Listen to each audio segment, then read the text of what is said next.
శుక్లాంబరధరం విష్ణుం శశివర్ణం చతుర్భుజం ప్రసన్నవదనం ధ్యాయేత్ సర్వవిఘ్నోపశాంతయే. ఓం గం గణపతయే నమః. ఓం శ్రీమాత్రే నమః. ఓం శ్రీ గురుభ్యో నమః. మా ఆది ఆస్థాలను చూస్తున్నటువంటి మీ అందరికీ పేరు పేరున నా హృదయపూర్వక నమస్కారాలు. అలాగే విదేశాల్లో కూడా ఉంటూ నన్ను ఎంతగానో ప్రోత్సహిస్తూ జాతకాలు చెప్పించుకున్నటువంటి మీ అందరికీ కూడా పేరు పేరున నా హృదయపూర్వక నమస్కారాలు.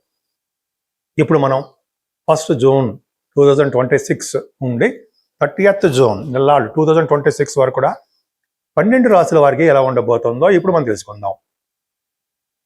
మేషరాశిలో కుజుడు, రవి కుజులు వృషభంలోను, కుజుడు 21 నుంచి వస్తాడండి, 21 జూన్ నుంచి. అంతేకాకుండా బుధ గురు శుక్ర రవులు అంటే రవి బుధ గురు శుక్రులు మిథున రాశిలోకి వస్తున్నాడు.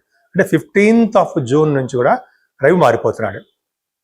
అంతేకాకుండా కర్కాటకంలో గురుడు 2nd నుంచి యమునా నది పుష్కరాలు వస్తున్నాయి కదండి. అంతేకాకుండా చతుర్థ భావం అంటే కర్కాటక రాశిలో చతుర్థ భావం కాదు, బట్ కర్కాటక రాశుల్లో గురుడు, శుక్రుడు, బుధుడు ఏమో 22nd నుంచి వస్తున్నాడు. 8th జూన్ నుంచి గురుడు కూడా మారిపోతున్నాడు. ఇంత ప్లానెటరీ పొజిషన్స్ బాగా మారిపోయాయండి. సింహరాశిలో కేతువు, రాహు కుంభరాశిలో, మీనరాశిలో శనీశ్వరుడు. ఇక్కడ ఏమైందంటే ప్లానెటరీ పొజిషన్స్ అన్నీ కూడా సవ్యకాల సర్పదోషంలో ఉండిపోయాయండి మనకి. సో దానివల్ల కూడా చాలా ప్రాబ్లమ్స్ అంటే దేశాల మీద, మన రాష్ట్రాల మీద, అలాగే మన ప్రజల మీద కూడా దాని ప్రభావం చూపిస్తూ ఉంటుంది.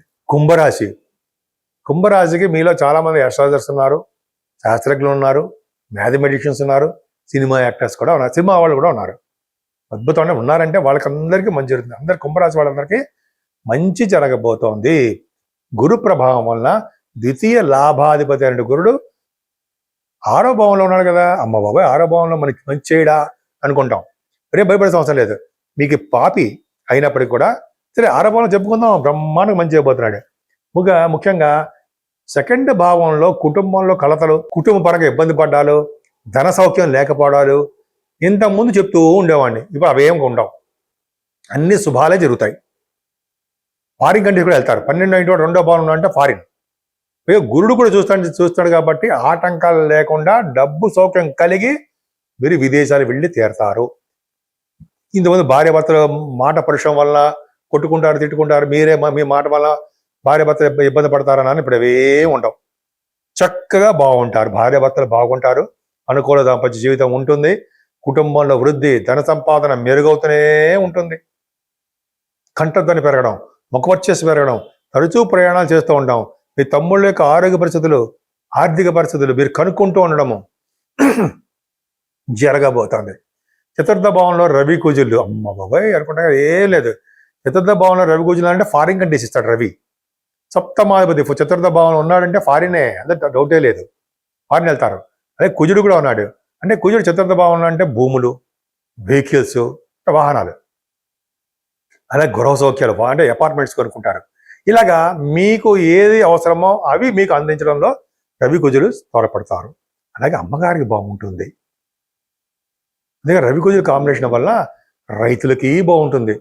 బుధ శుక్రులు రవి కలిసి అంటే రవి బుధ శుక్రులు పంచమంలో ఉన్నారంటే బుధ వచ్చేయోగం కదండి మీకు. అంటే పంచమంలో రవి బుధులు ఉన్నారంటే సంతానం బాగా ఉంటారు, సంతానం వల్ల ధన ప్రాప్తి. అదే కనుక మీ జాతకంలో రవి బుధులు పంచమంలో ఉన్నారు అంటే దీర్ఘాయుష్మంతులైనటువంటి కుమారులు కలిగి తీరతారు అని శాస్త్రం. జాతకంలో చూసుకోండి, పంచమంలో రవి బుధులు ఉన్నారంటే మీకు మీ పిల్లలు, మీ అబ్బాయిలకి 100 సంవత్సరాల ఆయుర్దాయం ఉంటుంది. నేను చెప్పట్లా, శాస్త్రాలు చెప్తున్నాయి. సరే, అది పక్క పెడదామండి.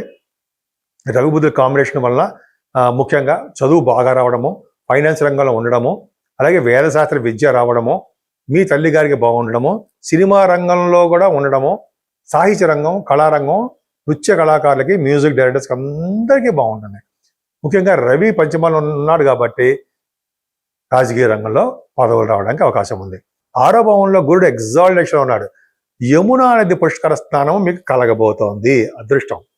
గురువు గారిని, పీఠాధిపతుల్ని కలవబోతున్నారు, వాళ్ళ యొక్క ఆశీస్సులు తీసుకోబోతున్నారు, వాళ్ళ పాద పూజ చేయబోతున్నారు, మీరు వాళ్ళతో కలిసి పుష్కర స్నానం చేయబోతున్నారు. అలాగే మీరు చార్ధామ్ యాత్ర కూడా మీరు వెళ్ళడానికి అవకాశాలు ఉన్నాయి, వెళ్తున్నారు కూడా. 6వ భావంలో గురుడు ఉన్నాడు ఏంటంటే మీరు కోర్టు కేసులు ఏమైనా ఉన్నాయనుకోండి, కోర్టు కేసులు, లా రిలేటెడ్ సంబంధించిన కేసులు పోతాయి. 6వ భావంలో ఉన్నాడంటే గురుడు ఉన్నాడంటే కోర్టు కేసులు ఉండవు, అలాగే శత్రు భయం ఉండదు, మేనమామలకు బాగుంటుంది, స్టాంపింగ్ అవుతుంది, విదేశాలకి స్టాంపింగ్ వీసా వస్తుంది. అలా గురుడు 6వ భావంలో చాలా యోగాలు, పైగా సేవకాజనాన్ని ఇస్తుంటాడు, యోగాలు ఇస్తుంటాడు. కానీ 7వ స్థానంలో కేతు వలన భార్యాభర్తలకు మిస్అండర్స్టాండింగ్ ఉంటుంది, కొద్దిగా ఆలస్య వివాహాలు జరగడానికి అవకాశం ఉంటుంది. మీ ఆరోగ్యం పట్ల శ్రద్ధ వహించండి అని చెప్తూనే ఉంటాను. భాగ్యస్థానాధిపతి బాగున్నాడండి, భాగ్యాధిపతి కూడా చాలా బాగుండడం వలన మీ వ్యాపారాలు అభివృద్ధి చెందుతూ ఉంటాయి, విదేశాలు వెళ్తూ ఉంటారు, తీర్థయాత్రలు కూడా చేస్తూ ఉంటారు. ముఖ్యంగా 10వ స్థానానికి గురుదృష్టి ఉంది అంటే మీరు చేస్తున్నటువంటి ఉద్యోగాల్లో మార్పులు సంభవిస్తాయి, ఉద్యోగంలో ప్రమోషన్స్ వస్తాయి, గవర్నమెంట్ సంబంధించిన ఉద్యోగాల్లో ఉండడానికి అవకాశాలు ఉంటాయి.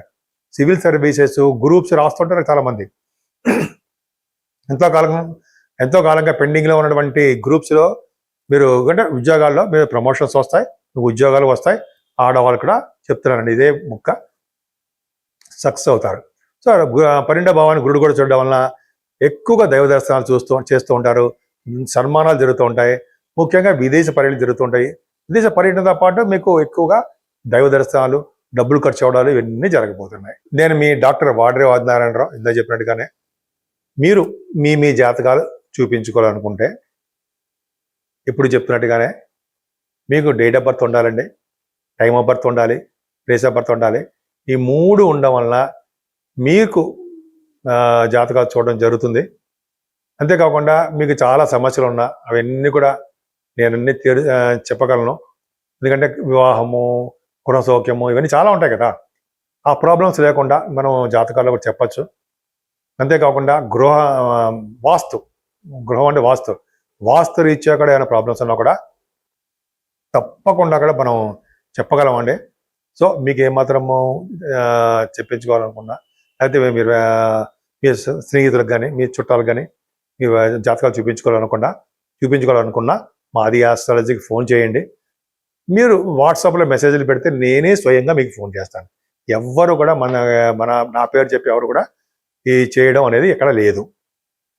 సరేనండి. ముఖ్యంగా మనం పరిష్కార మార్గాల గురించి చెప్పుకోవాలి. అవునా? ఇక్కడ 12 రాశుల వారికి, మేషరాశి నుంచి మీనరాశి వారి వరకు కూడా పరిష్కార మార్గాలు చెప్పుకోవచ్చు. ముఖ్యంగా ఒకటి ఉంటుంది. ఎందుకంటే జూన్ నెలలో ఒకటే ఉంటుందని ఇంకా చాలా ఉంటాయి అనుకోండి. జూన్ నెలలో గురుడు ఎగ్జాల్టేషన్లోకి వచ్చేస్తున్నాడు. అవునా? 12 రాశుల మీద ప్రభావం ఉండి తీరుతుంది. కొద్దో గొప్ప చెడు ప్రభావం ఉంటుంది, మంచి ప్రభావం ఉంటుంది. చెడు ప్రభావం తక్కువ, మంచి ప్రభావం ఎక్కువే ఉండడానికి అవకాశాలు ఉండి తీరతాయి. ఈ గురుడు కూడా యమునా నది పుష్కర స్థానాలని బాగా చేయించి తీరతాడు అందరినీ, చాలా మందిని. ఎందుకు? కర్కాటక రాశిలో గురుడు ఉండడం వలన, మీన రాశాధిపతి అయినటువంటి గురుడు కర్కాటక రాశిలో జలతత్వ రాశిలో ఉండడం వలన గురువు గారిని పీఠాధిపతిని కలిసే యోగము, వాళ్ళ పాద పూజ చేసుకునే అదృష్టము. గురువుగారు మెయిన్ ఇంపార్టెంట్ అండి. ఏ భగవంతుని పూజించినా ముందర ముఖ్యంగా గురువుగారికే పూజించాలి, సాష్టాంగ నమస్కారం చేయాల్సిందే. గురువుగారే మనకు మెయిన్. సో గురువుగారులు పీఠాధిపతులు కలుస్తారు. అలాగే గురు ప్రభావం వలన కూడా యమునాది పుష్కరాలు, తీర్థయాత్రలు మీరు చేయబోతున్నారు. సరే, ఇప్పుడు మీరు పూజించవలసిన దేవుడు ఎవరు అంటే గురువుగారులే ఫస్ట్. తర్వాత మేధా సహిత దక్షిణామూర్తి గారిని పూజించడం వలన సకల విద్యలు, అలాగే మేధస్సు, ఆలోచనలు, గొప్ప గొప్ప ఆలోచనలు, సత్ప్రవర్తన అవన్నీ కూడా గురు ప్రభావం వల్లనే, దక్షిణామూర్తి గారి వల్లనే కలుగుతాయి. అంతకంటే గొప్పది ఏంటంటే వ్యాస భగవానుడిని, స్వామివారిని, వ్యాస భగవాన్ కూడా పూజించాలి. అంతేకాకుండా శివాభిషేకాలు చేసుకున్న వాళ్ళకి దినదిన ప్రవర్ధమానం అవుతూ ఉంటారండి. వాళ్ళకి గ్రహాల వలన వచ్చే దోషాలు ఏమీ ఉండకుండా పరిహారం అయిపోతుంటాయి. అంతేకాకుండా విష్ణుమూర్తిని ఏ అవతారంలో ఉన్నా సరే ఆ విష్ణుమూర్తిని పూజించడం వలన, తులసిమాలను సమర్పించడం వలన, అమ్మవారిని మల్లెపూలు అంటాం కదా, అమ్మవారి అంటే లక్ష్మీదేవి అమ్మవారు కానీ, కనకదుర్గ ఈ అమ్మవారు కానీ ఎవరైనా సరే మల్లెపూలతో కానీ ఎర్రని పుష్పాలతో కానీ పూజించడం వలన సకల శుభాలు కలగడం కాకుండా ఈ కాలసర్ప దోషంలో ఉన్నటువంటి ప్లానెటరీ పొజిషన్లో ఉన్న ప్రభావాలు కూడా దోషాలు కూడా తగ్గి సర్వ శుభాలు కలగడం కాకుండా రాష్ట్రాల మీద కూడా దేశాల మీద కూడా మంచి ప్రభావం కలిగేట్టుగా గురుడే చూడబోతున్నాడు. సో ఈ విధంగా మీరు గురువుకు సంబంధించిన పూజలు చేసుకోండి. ఖచ్చితంగా మీకు పరిష్కార మార్గాలు దొరుకుతాయి. మీరందరూ కూడా సర్వ సుఖాలు కలగాలని, మీ ఇల్లు కూడా ఎప్పుడు సుఖ సంతోషాలతోటి ఎప్పుడు ఆనందంగా ఉంటాయని, మీ అందరూ ఉంటారని నేను మనస్ఫూర్తిగా కోరుకుంటున్నాను.